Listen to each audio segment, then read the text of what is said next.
All right, this is the answer to this worksheet here. We have 6 subintervals that we're using to approximate the area under 0.5x squared. We're going to start by using left-hand endpoints. So if I use from 0 to 1, I'm using this height, which is 0. From 1 to 2, I'm going to use this height, and then from 2 to 3, and so on. I'm going to keep doing it. And to find that height, I'm just putting that number in. So this is going to be 0 times 1. The first height is 0, because 0 squared, half of that is 0. Plus, when I put 1 in, I get 0.5 times a distance of 1. Plus, now when I put 2 in, 2 squared 4, half of that is 2 times a distance of 1. Plus 3 squared, half of that would be 4.5 times 1. Plus half of 16 is 8 times 1. And then finally, 25, half of that's 12.5 times 1. All right, so we've got 0.5, 12.5, that's 13, 23. It looks like we get 27.5 when we use the left hand. Okay. Now, when we switch to the right hand, now in that subinterval, I'm using the right side. So now I'm going to use the 1. That's going to be 0.5 times 1. And 2 times 1, and 4.5 times 1, and 8 times 1, and 12.5 times 1. And then we're going to use the 6 for this subinterval. Half of 36 is 18. All right, so it's the same actual sum plus the 18 more, which gives us 37, I think 45.5 for that. Then if we're using trapezoids, what we're doing is we're adding the 2 sides times the distance, cut it in half. So it'd be 0 plus 0.5 divided by 2, or times 1 divided by 2, plus 0.5 plus 2 times 1 divided by 2, plus 2 plus 4.5 times 1 divided by 2, plus 4.5 plus 8 times 1 divided by 2, plus 8 plus 12.5 times 1 divided by 2, and then 12.5 plus 18 times 1 divided by 2. All right, so I'm going to try to work this out pretty quickly here. 1, 5, 14, 30, 55, 65, 73 divided by 2.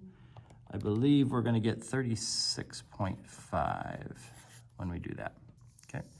Again, if you get something else, yell at me tomorrow.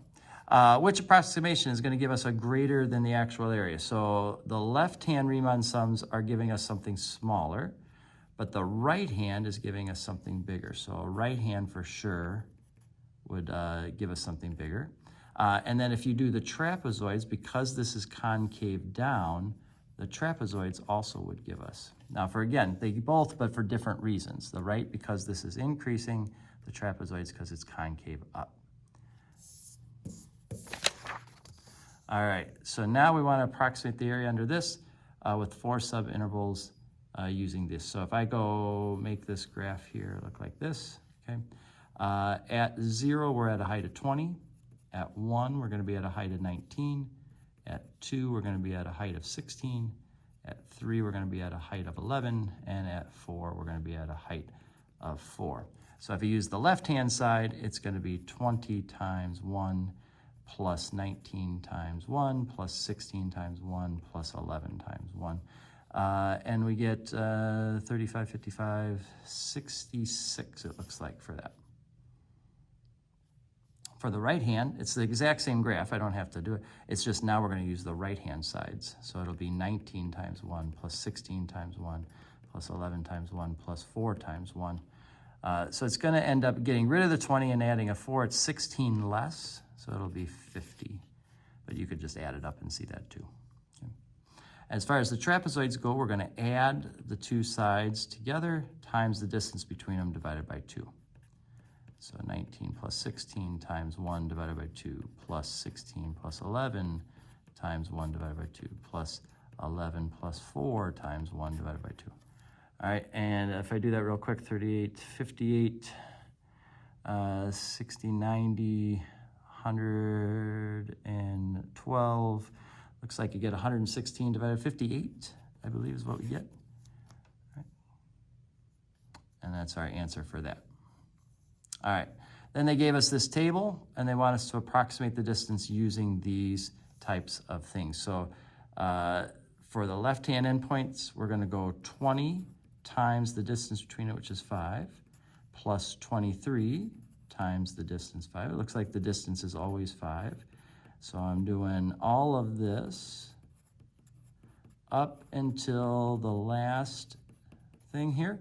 And in this subinterval, again, I'm using the 31, so the 33 will not get used for that.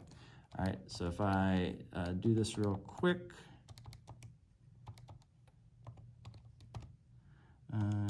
we should get an answer of 740 for that. Okay.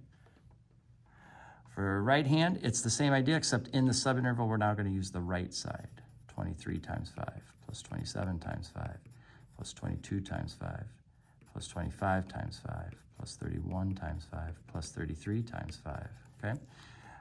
And so for that one, let's see, if I do this minus that, plus this, times this, 805. That's what we should get for that. All right, now for the midpoints, I can't do the midpoint between 0 and 5. So we're gonna do from 0 to 10, 10 to 20, 20 to 30, and we'll use the middle as our guides there, okay? So for the first midpoint, we're gonna take 23 times this time 10, plus 22 times 10, plus 31 times 10. And if we do that, we should get 760. Okay. So hopefully you're feeling good. This is usually something that we do really well on, but if you're still a little unsure, we'll go over it. You should get cleared up pretty quickly.